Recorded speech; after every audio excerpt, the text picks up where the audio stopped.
Movies देखी मैंने जिनको देखकर मेरे माइंड में सेम थॉट आया, बस उस थॉट के पीछे की फीलिंग्स एकदम ऑपोजिट थी। एक तरफ एक ऐसी पावरफुल येट इमोशनल फिल्म जो एक रियल लाइफ केस पर बेस्ड है जिसकी रियलिटी आप सह नहीं पाओगे, और दूसरी तरफ एक ऐसी फिल्म जो निकली तो थी बहुत कुछ बनने पर ओवरऑल सिर्फ क्लूलेस और एक महापौर बन के रह जाती है जिसे अगेन आप सह नहीं पाओगे। तो दोनों मूवीज के बारे में बात कर लेते हैं। सबसे पहले 1980s के एक हिस्टोरिक केस पर based film Haq, starring Yami Gautam and Emraan Hashmi in the lead roles, जो बेस्ड है शाह बानो की लाइफ के ऊपर कि कैसे एक मैरिड लेडी की लाइफ सडनली यू टर्न ले लेती है जब उसे 3 बार तलाक बोलकर डाइवोर्स दे दिया जाता है। एंड सिंस उस टाइम पर कमाई के ज्यादा जरिए नहीं होते थे, तो कैसे शाह बानो अपने 3 बच्चों को पालने के लिए अपने हस्बैंड से मेंटेनेंस की रिक्वेस्ट करती है, पर कैसे वो एक कंट्रोवर्शियल लीगल बैटल बन जाता है और उसमें क्या रिलीजन गलत होता है या फिर रिलीजन को गलत तरीके से यूज किया जा रहा होता है। वो ये फिल्म बिना किसी फालतू की ड्रामा या प्रोपेगेंडा के दिखाती है जो एक परसेप्शन लोगों के दिमाग में बना हुआ है शरिया लॉ या मुस्लिम लॉ को लेकर और इस देश के कॉन्स्टिट्यूशनल लॉ को लेकर। दोनों लॉज को बहुत अच्छे से प्रेजेंट किया गया है विद फैक्ट्स एस्टैब्लिश करते हुए कि दोनों ही लॉज अल्टीमेटली फेयरनेस या फिर निष्पक्षता और इंसाफ की बात करते हैं, और जो कि सबको मिलना चाहिए irrespective of their religion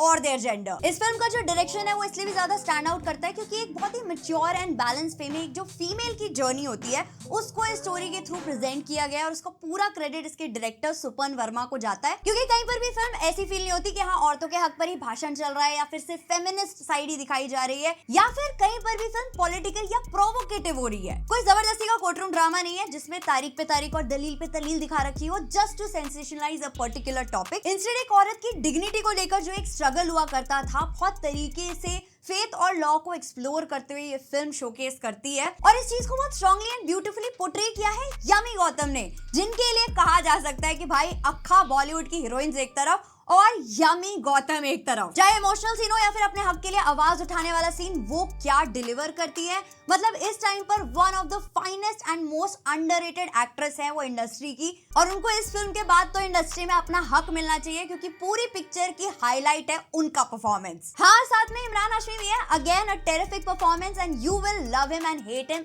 at the same time. Love for the performance and hate for the character, क्योंकि इतनी प्रिसाइसली जो उन्होंने पकड़ा है अपने कैरेक्टर को, भाई वो एंड तक भी बंदा छोड़ता ही नहीं है उस कैरेक्टर को। कोई ओवर एक्टिंग नहीं, कोई विलेनस टोन नहीं, बस एक मैच्योर और ऑथेंटिक परफॉर्मेंस जहाँ पे आपको लगता है कि ये रोल प्ले करने के लिए इमरान हाशमी से बेटर कोई हो ही नहीं सकता था। हाँ, फिल्म की थोड़ी सी लेंथ एक पॉइंट पे आके फील हो सकती है, पर जो इंटरवल ब्लॉक है और जो क्लाइमैक्स है वो एकदम हार्ड हिटिंग लगते हैं। जो बैकग्राउंड म्यूजिक और म्यूजिक है वो ओवरऑल अच्छा है, फिल्म की टोन को ओवरऑल कॉम्प्लीमेंट करता है, और डायलॉग्स भी बहुत सेंसिबल और सेंसिटिव तरीके से लिखे गए हैं। कहीं पर भी ऐसा नहीं लगता कि हाँ ये अटेंशन ग्रैबिंग डायलॉग्स हैं।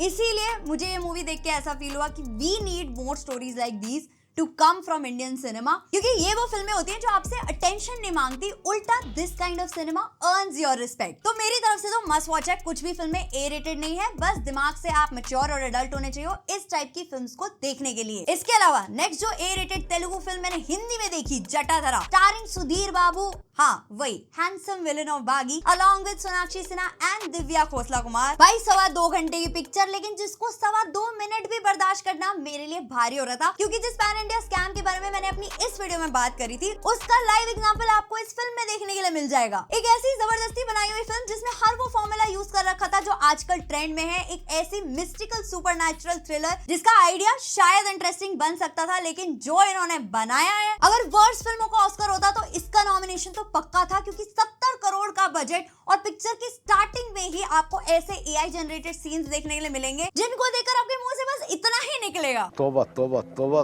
थारा मूड खराब कर दिया। और फिर कहानी के नाम पर एक ऐसा पार्ट टाइम गोस्ट हंटर है शिवा जो भूतों में नहीं मानता। नहीं, क्या मतलब हुआ इस बात का? भाई जब आप भूतों में मानते ही नहीं हो तो आप हंट किसको कर रहे हो? खैर, इस भाई को एक ही सपना हर रोज आता है जिसका इसके पास से कुछ कनेक्शन है। साथ साथ एक गांव है जहां पर बहुत सारा खजाना गड़ा हुआ है जिसकी रक्षा एक धन पिशाचनी कर रही है। अब ये धन पिशाचनी कौन है, इसका शिवा के साथ क्या कनेक्शन है, उसको एस्टैब्लिश करने के चक्कर में ये पिक्चर कहीं पर भी शुरू होती है, उसके बाद रैंडमली कहीं पर भी पहुंच जाती है, और एंड तो पूछो ही मत। कहीं पर भी कुछ भी दिखा रहे थे, जैसे शिवा को झट से एक लड़की मिलती है और फट से उस लड़की को उससे इतना ज्यादा प्यार हो जाता है कि वो उसकी कुंडली मांग लेती है। फिर रैंडमली पिक्चर में एक नो पर्पस आइटम सॉन्ग आ जाता है जिसको देखना इतना ऑकवर्ड लग रहा था। गाने का नाम था पल्लो लटके, पर पल्लू तो उसमें कहीं भी नहीं था, और पल्लू के अलावा तो फर्स्ट हाफ में आप क्लूलेस बैठे रहोगे कि जो भी कुछ दिखा रहे हैं वो क्यों दिखा रहे हैं, उसका क्या पर्पस है। सेकंड हाफ में आधी पिक्चर उसी की बैक स्टोरी पे निकल जाती है जिसका पर्पस फिर भी समझ में नहीं आता, और उसमें एक इमोशनल एंगल को डाला गया जिससे जो थोड़ी बहुत ऑडियंस भी थिएटर तक पहुंची है